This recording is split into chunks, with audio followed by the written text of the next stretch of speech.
Interesting. I'm going to turn off my camera just for a while because there is a heavy rain today at Campeche and the internet is um, horrible, hideous. And today is not the best day for the internet setup. So, meanwhile, I'm going to start our program in YouTube. So I'm still not sharing, Lilia? No. Okay. I don't think this, I don't think the notes is going to work. So let me just fix that. What about now? No. That's not sharing either? No.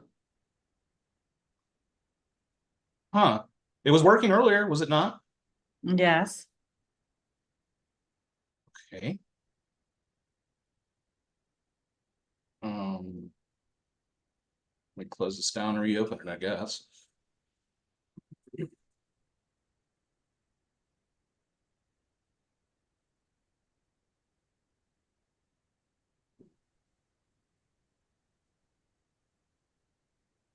Hola, buenas noches. Buenas noches, Anamá. ¿Qué tal? Mucho gusto. Nice to see you here. Lo mismo, lo mismo. Ando en el carro, entonces no puedo prender la cámara, pero acá estoy súper pendiente. Ok, Anamá. Si tienes la biografía de John a mano para presentarlo, porque la maestra Brenda no está. Permíteme un segundo, ya la busco. Y te envío el link, porque pues como estoy en el celular, no, pero ya te envío el link.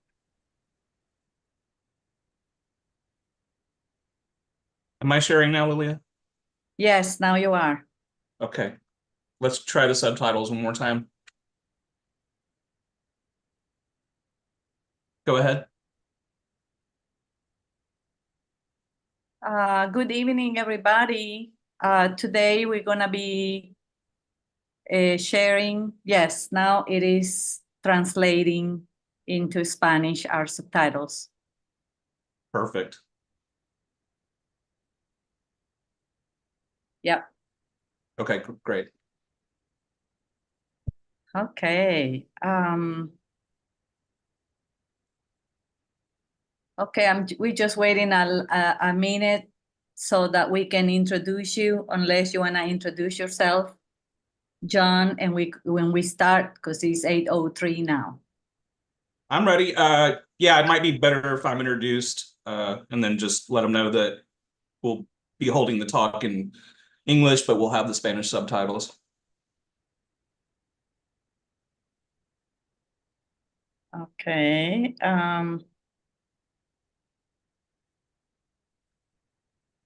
Okay, so I think I can go ahead and introduce you. Okay, sounds good. Okay, so we are ready. The presentation is gone.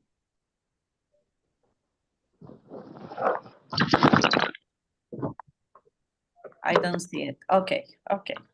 Well, good evening, everybody. We are starting our program, our Hangout program that we do every month. And this time we have our John Carton with us. John Carton is an archaeologist specializing in iconography and is not translating the subtitles. The study of how ancient people understood phenomena in the sky and the role these play in their cultures. He earned a BA in anthropology and sociology from Millsaps College, graduating cum laude, and completed graduate studies in anthropology at the University of Alabama, studying under the world-renowned Olmec archaeologist, Dr. Richard Deal. His master's thesis, The Origins of Minoan bull-leaping iconography has been widely cited in peer-reviewed academic journals. John Carton is a practicing archaeologist who has done fieldwork at 4 major archaeological sites in the northern Maya lowlands. In addition, he has directed cultural resource management projects at several pre-Columbian Mississippian sites throughout the southeastern United States. His forthcoming book, Grabbing the Bull by the Horns, is set to be published in the spring of 2025. La traducción no es muy buena, pero tal vez la de John sea mejor que la mía, porque yo soy indirecta. I am an indirect attendant, so it's not doing a very good translation. That's what I just said. Yes, you might need to speak up just a little bit on your end, but thank you for that very warm introduction, Lilia. I appreciate that. And welcome to everyone who's joining us on the call today. Let's have some fun with this. We're going to do a book review, an overview of a book called Amaru's Journey. And we're in conversation with the author today, Dr. Lily Lizama. And what we're going to be discussing is not only the plot of the book, but also the characters that we're going to meet along the way. We're going to talk about art. We're going to talk about archaeology. We're going to talk about heritage. And hopefully this will be an enriching discussion. Hopefully the translation is coming off good as well. Is that improving, Lilia, that you can see? Yes, it's better now. Okay, wonderful. So let's just start here on our title page. First of all, I love the book cover. If that doesn't get you interested in a fun adventure, I don't know what will. So that is what we're in store for when you open the front cover of this book. An exciting adventure is going to be awaiting you. We have a brave young hero named Amaru, and this is an exploration of cultures. This is a journey, as the title suggests, but it's also an archetypical hero's journey, a theme of fiction that goes back to Greek mythology. So we're working in a very familiar theme, but I think you'll find that this is something very unique. I've introduced this book to 2 other authors who I know who are best-selling authors. They loved the book, and we'll be writing endorsements on the cover, on the jacket. So with that, let's dive right in. So we embark on a journey that really intertwines the past with the power of imagination, exploring the wonders of both the Mississippian and the Mesoamerican cultures in a unique and mesmerizing way. It's a remarkable story of Amaru. He's a Mississippian artist who becomes a courageous warrior as well, hailing from the Mississippian region, though traveling all the way down to Yucatan Peninsula, to the Mayan region. We show the intricate engravings and carvings on shell, copper, and stone that Amaru does as a young artisan. This showcases his craftsmanship, but it will also symbolize his spiritual power and his ancestral ties to the culture he grows up in.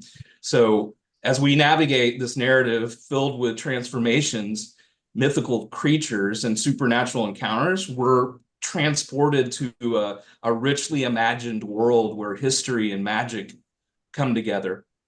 Amaru's quest isn't just a fictional tale. It represents that journey of self-discovery and cultural connections, and explores the themes of identity and belonging that echo within all of us. Let's go to the next slide. Amaru, as we say, is an artist. You can see on the slide on the left-hand side here, there are 2 maps. These are maps of the southeastern United States, and this is where the Mississippian culture existed. It's the era that we're dealing with is 1200 AD. That's around the time of the flowering of the Mississippian culture. And it's called the Mississippian culture because of the Mississippi River, which is the biggest river in the United States. And back during the time of Amaru, the Mississippian culture was all up and down the river because this is where the fertile lands were, and this is where they could grow crops to feed themselves. Now, the maps are a little small here, but if you just kind of look in the middle of the map on the far left there, sort of imagine the middle of that area in orange. There was a town called Cahokia, and Cahokia is where Amaru grows up. So this is the time and place where Amaru is growing up, and he's about to embark on a journey all the way down to the Yucatan. Did you want to talk a little bit about the Mississippian region, Lilia? Did you want to talk a little bit about Amaru's upbringing, aside from his artistry? Maybe fill in a little bit more of his biography? Well, I just wanted to make one point in that the illustration that we have is a young artist who made this illustration, and she is from Georgia. And about Amaru, well, you know better the Mississippi than me, but definitely Amaru grows up in a very big city called Cahokia, and is about the size of Teotihuacan. And I didn't know that the Cahokia site is... I don't see a Cahokia Heights, Isle United States in your contacts. I don't know why my phone is talking. And so the Cahokia site is also a World Heritage Site. So I just wanted to say that and how that relates to Amaru growing up in this large city and everything that he encounters as he grows up among the culture, where he learns the skills in the art. You can go to Cahokia, the site of Cahokia today, and it's amazing. It's nothing like you see in the Yucatan with, you know, Tulum or Chichen Itza with the pyramids and stone temples. This was a more primitive culture in the sense that they didn't work with stone when they were building temples and the like. If you go to Cahokia today, what you'll find is a big platform mound, and we'll see a sort of representation of that on another slide. But basically what you had were these big, tall earthen mounds, and on the top of them, it was completely flat, and you could fit probably 8 soccer fields on top of these platforms, just put them one by one next to each other. These were incredibly big platform mounds that still stand today. So this is something you can actually see if you're in the St. Louis, Missouri area of the United States. It's pretty incredible. Let's go to the next slide. The world of Amaru, we talked about the Mississippi River, but there's another river, which is the Arkansas River. And this is where Amaru traded his art along the Arkansas River, which actually flows into the Mississippi River. So in our story, he's visiting all of the cities that surround these rivers, the Arkansas and Mississippi River. And you can see the map on the top right here showing all the different rivers in the United States. The Arkansas River basically is right in the middle of the map, flowing into the Mississippi. And then one day, Amaru, this is where our call to adventure starts. Amaru figures out as he's growing up that the people who are in charge of Cahokia, their leaders, are actually evil. They're doing right by their citizens. They're not doing right by their society.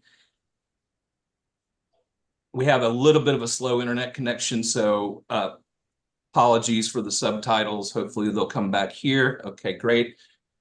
And so Amaru decides, because the people who are running Cahokia are evil, that he needs to embark on a journey to save the people that people like his own family who are being oppressed by these leaders in Cahokia.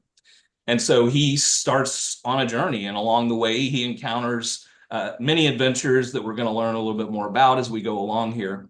So I'm just going to ask, as the slide says here in English, but is everyone here familiar with Mesoamerica? I would, the term Mesoamerica, because now we're moving from Mississippian culture into Mesoamerica. Obviously, that's going to encompass Mexico, Guatemala, El Salvador, Nicaragua, Belize. All of these areas are part of that cultural heritage that we know as Mesoamerica. It basically translates to Middle America, is where the term comes from. That is to say, in between North and South America. So we see then also the map on the bottom here. There's a blue line that connects Mississippi to the Yucatan. This would take you around the Gulf of Mexico if you were actually going to get into a car and drive it. But we're going to find out that Amaru has a little bit different way of traveling, and we'll get into that here shortly. Did you want to say anything more about the regions that Amaru is going to travel to, Lilia? Well, he basically doesn't really travel other than along the Arkansas River and the Mississippi River, because when he arrives to Mesoamerica, he basically jumps into a tunnel of time. But the people that follow him on this journey, they are coming on the ground, and they are definitely being guided by a goddess, and we will learn that about it. Yes, so many interesting characters that Amaru encounters along the way, but these are the distances that he travels, and he gets there in a really unique way when he's traveling from the Mississippian culture to Mesoamerica. We'll go to the next slide here. Amaru, the artist. Well, we have 5 examples of Amaru's work. Again, Amaru works in shell, he works in copper, and he works in stone. So here you can see examples of his craftsmanship, and these symbolize the spiritual power of his ancestors. It's through his art that Amaru connects with his heritage and expresses his journey. So, Lilia, I'll let you talk about these pieces of art here. Maybe we could start the one in the bottom left corner. Well, what I wanted to do before doing that, I just wanted to say that to put together this book, I basically use some of the art that is similar between the Mississippi and the Mesoamerican art. And so with that and finding specific pieces, I was able to thread a story. So that is a fiction, right? But it is based in a lot of the artifacts and the evidence found between these 2 regions, right? So the ones that we see here on the screen, on the top is shell, and all of these pieces in the book are supposed to be carved by Amaru, right? But in reality, we don't know who carved them to start. The piece in the middle is a piece of jade, it's a pendant, and that was found in the cenote of sacrifice in Chichen Itza. And those 3 characters there, Amaru is going to have a conversation with those 2 because those 2 are gods. And Amaru is actually on the bottom lane underneath these 2 elders gods. And the piece down below is an omen, which an omen is like a augurio in Spanish, right? And is an omen that appears to Amaru, and is a snake, and is made of shell on the art, which of course we don't know who made it, but Amaru, when he encounters this omen, he goes and thinks and says, oh, that's an art that I carved before, right? And the 2 other pieces on the sides are also shell, and I know where they were found. So, like I said, in Tennessee are found the two pieces that are on the right and on the middle. And the piece on the left, it was found in Nashville, right? Like I said, the jade was found in the Chichen Itza well, and the one on top in Chickasha, but it says Chickasha, Oklahoma, although John has told me that that was not found there. So I haven't really found the source of where that was found. Some of these do have a clear provenance and some don't. But yes, we do know where most of these objects generally were found. And that's interesting, the way that you tie in these actual artifacts with Amaru's biography and talents. Let's go to the next one. So on his journey, Amaru meets many magical creatures, and he makes new friends, but he also faces enemies. But first to the friends. One of his friends is a magical snake that helps him. We've referenced snakes already, but did you know that in ancient stories, snakes are seen as symbols of rebirth and renewal? And this is across many cultures. A lot of it has to do with the fact that snakes shed their skin and they transform, which is just like the transformation Amaru is going through as he starts his hero journey and this new chapter in his life. Here you can see other artistic representations that we are now connecting to Amaru, more artifacts that are a little more diverse, but also very much connected with the style of what you find in both Mesoamerica. So more connections here between the Mississippian culture and Mesoamerican cultures. I'll turn to you, Lily, if you wanted to describe a little bit more about these artifacts that we're seeing here. Well, the artifact in the green color, I call it Auriel or Oriel, and that is made out of copper. It's like a slate of copper or like a dish. And that was found near the Etowah Mounds in Georgia. And the one to the right that says Cahokia Elite, that's the name that we gave it in the story. It's not really from Cahokia Elite at all, right? But this is the enemy of Amaru, and this is the person that Amaru wants to get away from because he's evil. The other two pieces down below, that's the Etowah Omen that was found in Tennessee, and the other one with the double figures, they found that in Spiro Mounds, Oklahoma, of the Caddo or Wichita culture.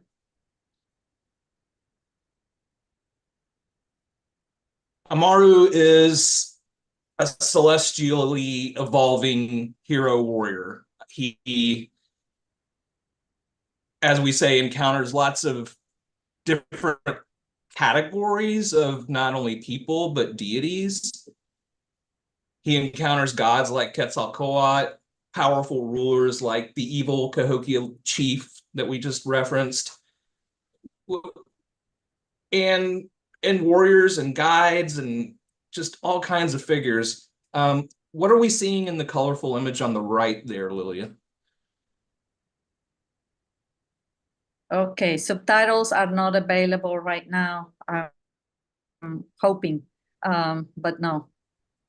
So, lo que tenemos aquí son categorías de diferentes personajes que se aparecen a Amaru a lo largo del libro. Desde dioses hasta guías, jefes o autoridades, figuras místicas y guerreros. Y en el lado derecho tenemos una ilustración que fue hecha también por un artista de aquí de Georgia, que muestra justamente el montículo de Cahokia, Y arriba tiene dos personajes con alas. El que está abajo es Amaru, o que representa a Amaru, que proviene de figuras reales del área de Mississippi. Y el que está arriba es Etowah, uno de los guías que acompañan a Amaru muy de cerca en su viaje. Muy bien. It looks like the subtitles have come back. Yes, they have. Yes, we have a little bit of a slow connection, I believe, so hopefully that picks right back up. Let's go to the next slide. We've talked about the mythical and magical creatures and the transformations that Amaru is undergoing. In fact, what he's transforming into is a bird-like creature. He develops wings and a beak, and it gives him the ability to fly through the skies. He tells us about tell us about this image here, Lilia, on the right-hand side, if you could. Well, in this picture, it doesn't have a beak, but there are other art where the carved characters on shell show a beak. And I don't know, but I've seen this in the Mississippian culture that displays this kind of art. And this is the moment in which Amaru, according to the story, acquires these wings as they grow up his back. What a transformation that he's about to undergo. Now we come to the ball game. I'm sure everyone here is familiar with the ball game. What we're seeing on the right-hand side, that photograph is, in fact, the ball court at Chichen Itza. One of the most exciting parts of Amaru's journey is the ball game. The Maya people have been playing this game for centuries, as we know. Amaru learned to play it when he was growing up in Cahokia because the Mississippian culture had a very similar game.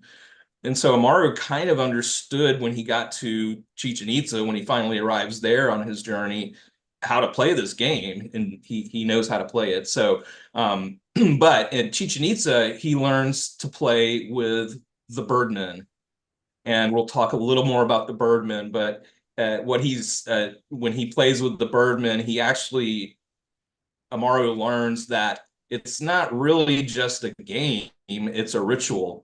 It's a ritual about the art of war, but it's also a way to bring people together. There's many layers to the meaning of the ball game, and that we get into. Lily gets more into detail in the book about this, but the ball game. What would you like to say about it, Lilia, and how important it is to Amaru in the book? Well, in this part of the story, Amaru basically departs from a cave, and he rides in the snake, and he comes underground and cracks open the ball court of Chichen Itza, and the game starts with birdmen. But before that, the snake kind of divides between two, and it goes across the field and goes up to the wall and materializes into the ring, into the limestone of the ball ring that we have in both sides of the ball court.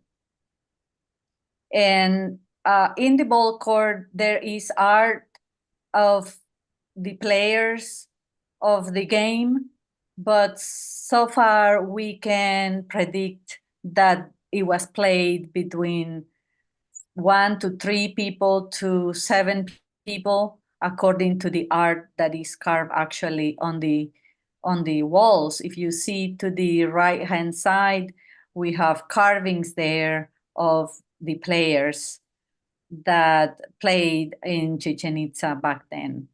But like John said, this goes beyond just the playing. And Amaru was basically sent as a command or bestowed by the gods. It was something that it was part of his destiny. to go play and meet with with Birdman, who came to play with him, and we'll show a picture of him soon. We actually do know quite a bit about the ball game and how it was played. We posted some links on this slide. I would just say if you're interested in learning more about how it was played, and actually there are still to this day creations of the game and how it was played. There's plenty of material on YouTube. But as you can see here, we have our warrior trying to put the rubber ball through the hoop and using his hips to do so. It was extremely hard to do. This isn't like shooting a three-pointer in basketball. The degree of difficulty was so much more. But that's also why the game was a ritual, not just something that you would go out and play a pickup game. This is so much more depth to it. Let's move along. We're going to stay on time here. So here again, Amaru creates these intricate engravings and carvings, and in his preferred mediums of shell, copper, and stone. He also has now developed, as part of his transformation, a third eye, which is located in his right hand, which allows him to see things with enhanced perception. Lilia, can you talk a little bit about the works of art we're seeing here, and a little bit about the third eye? Well, these 4 artifacts come from different places in the U.S., in the Mississippian culture. The one that we call the cosmic sign is called in the Mississippian area as the weeping eye, and it's a shell, as you can see, which is a sign that guides Amaru in the night during his journey.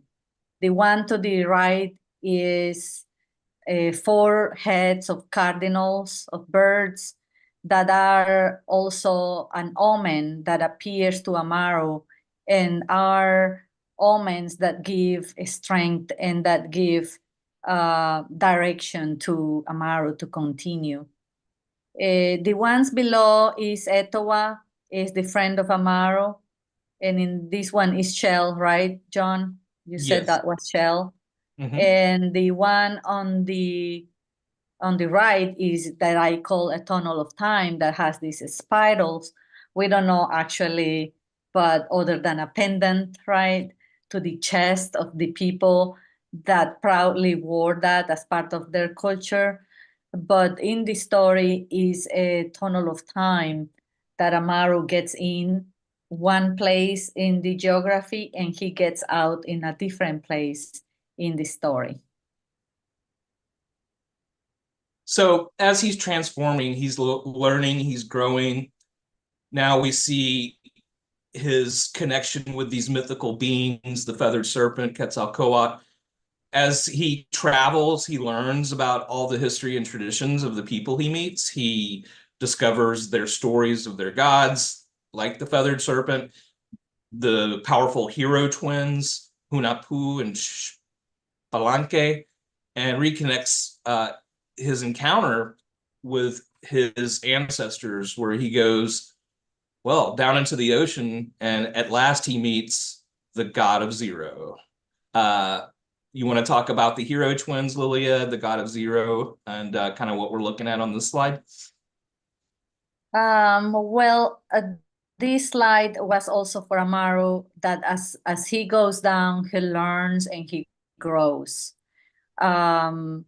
As being part of a culture that was an artist, he was able to see the ones on top of him and the ones below of his society, of his stratified society, right?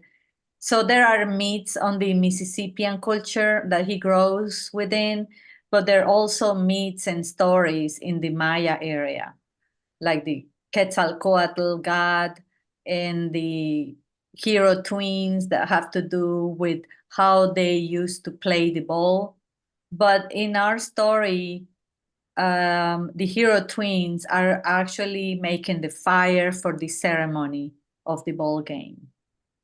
And the green jade is a pendant, is these characters that are these gods that he meets at the bottom of the ocean.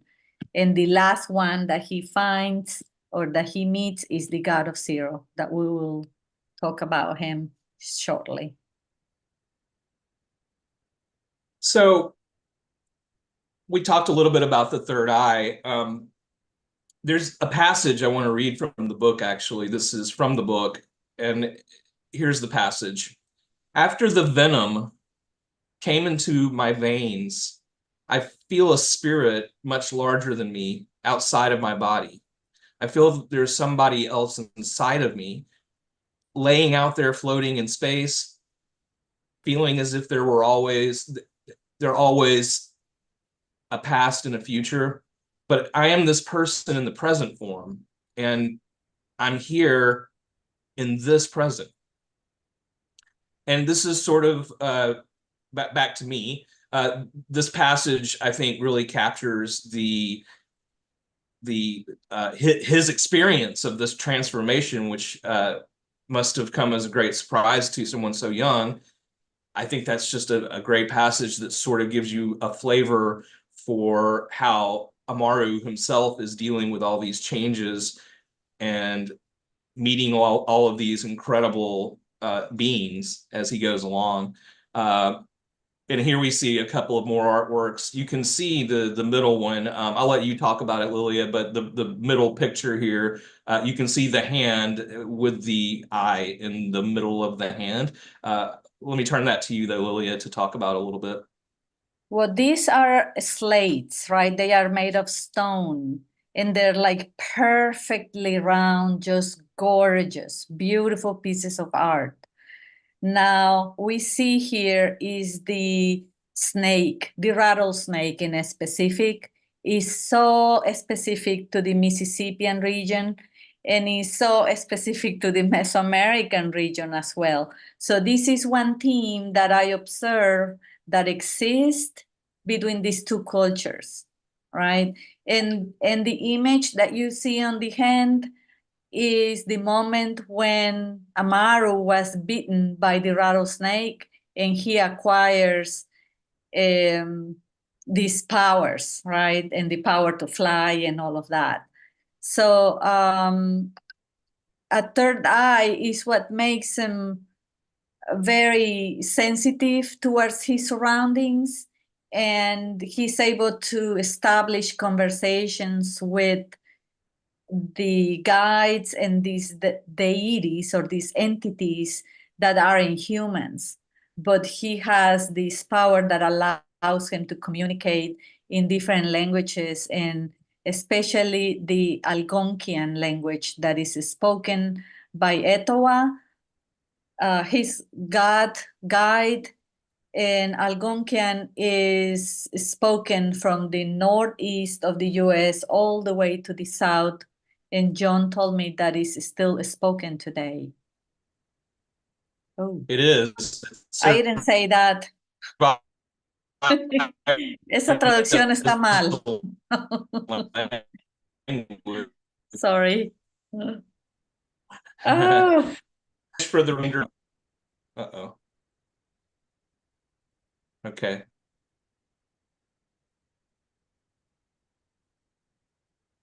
Why don't you switch to Spanish for the answers here? I'll just introduce this slide.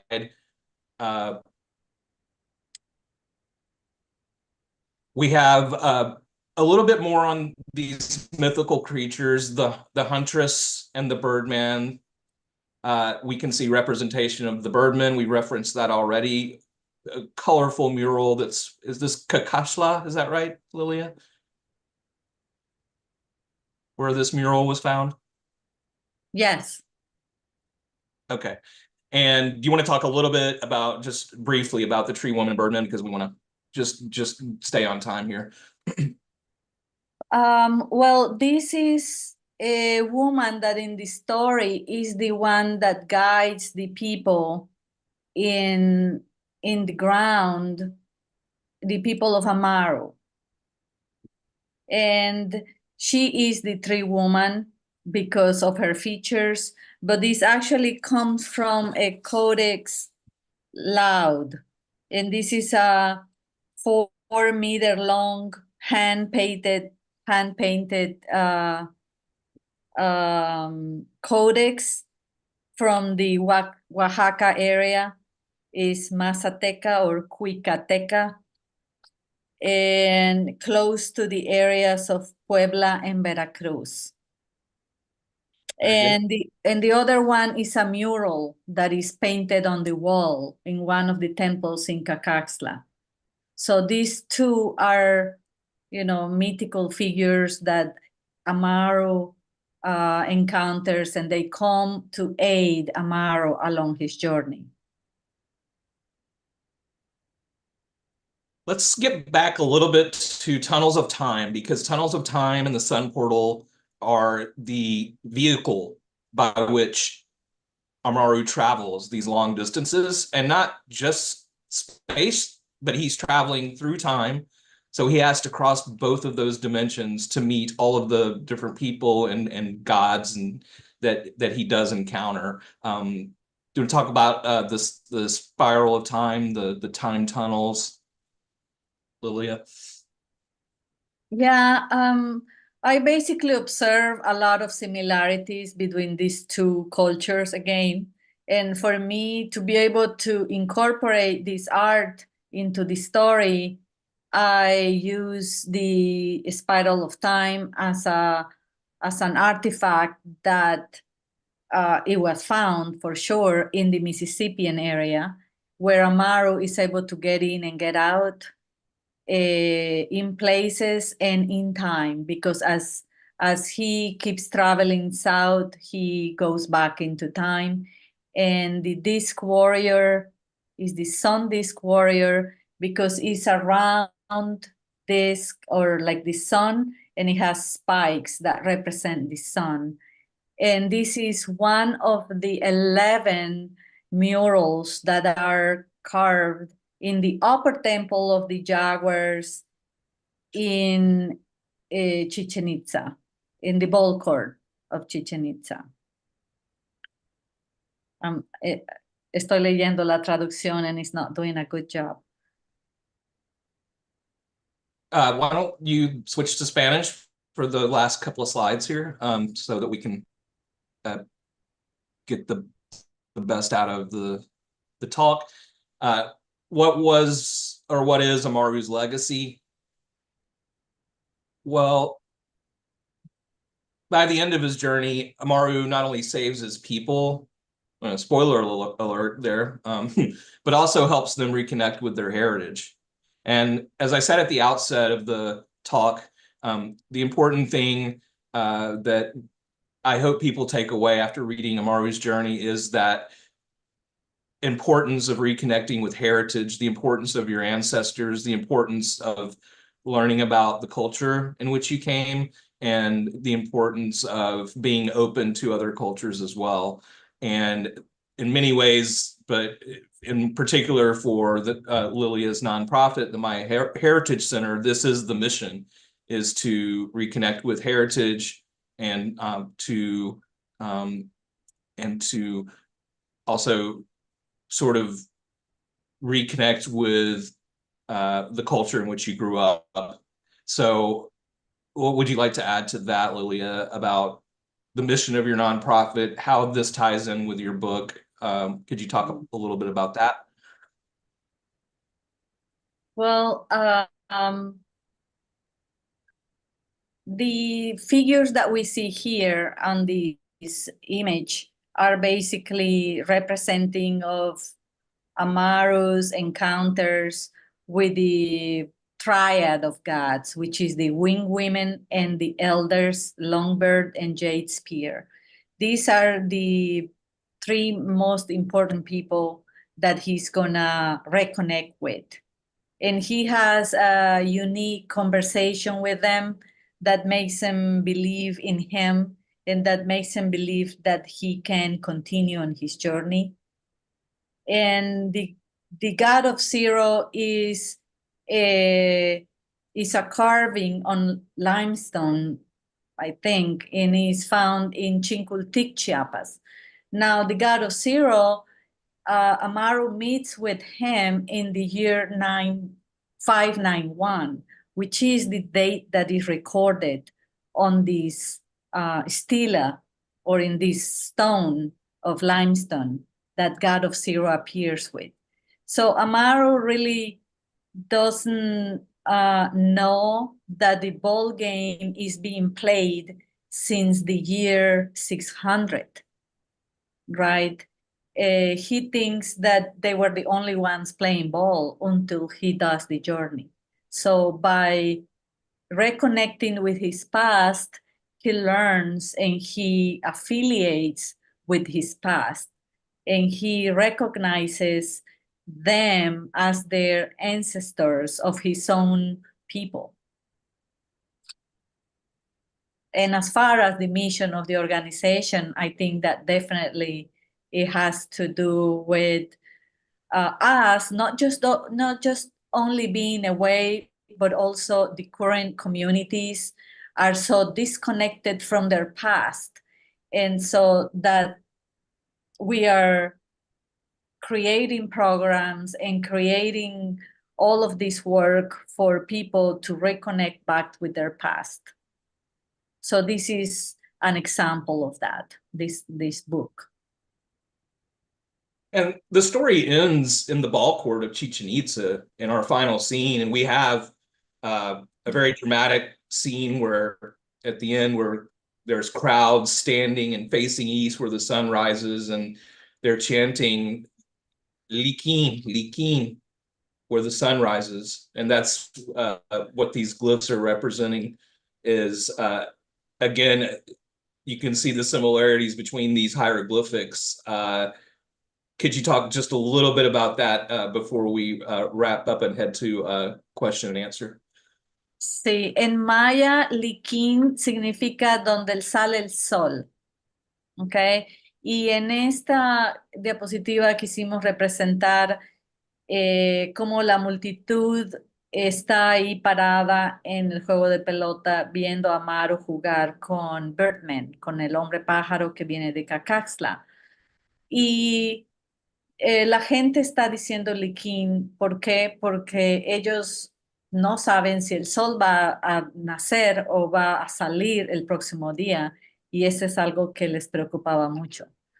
Y estos jeroglifos significan el sol y aparecen encima del juego de pelota de forma brillante ante toda la multitud, ¿no?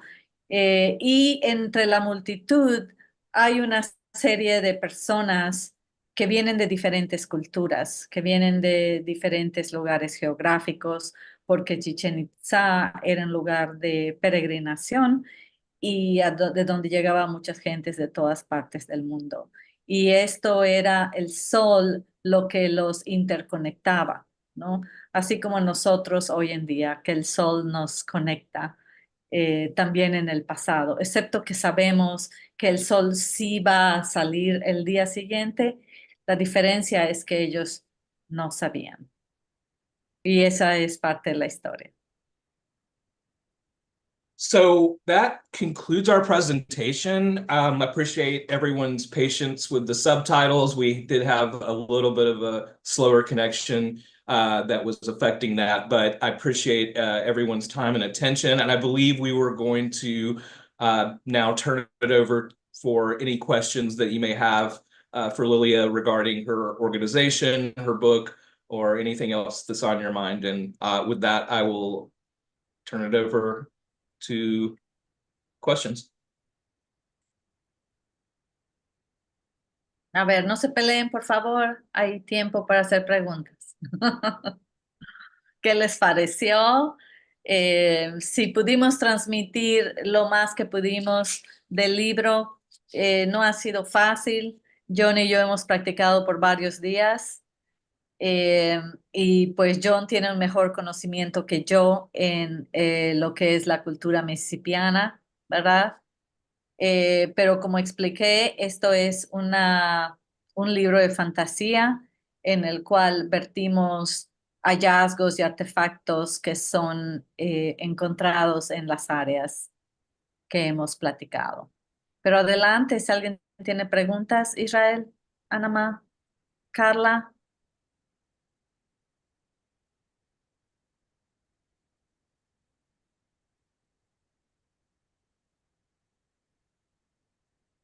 Did we lose them? I don't know. Doctor Desiderio, si usted tiene algún comentario, adelante.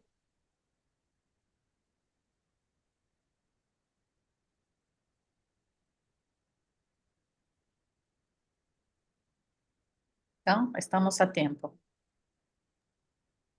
Pero no hay comentarios. Sí, doctora. Ahí está. Teníamos un poquito de problema con la conexión. Sí. Realmente, sin ser una frontera de expertise de su servidor, la exposición del doctor John Carlon ha sido espléndida y majestuosa, pero ayudada con una metáfora poética que usted ha desarrollado, que nos ha metido a un mundo mágico que permea, que profundamente expresa el poder simbólico que tiene la civilización y la cultura maya, llevada de una manera que para mí, déjenme decirle y compartirle, es completamente novedosa. Cómo usted en el recurso literario se conecta y hace una imbricación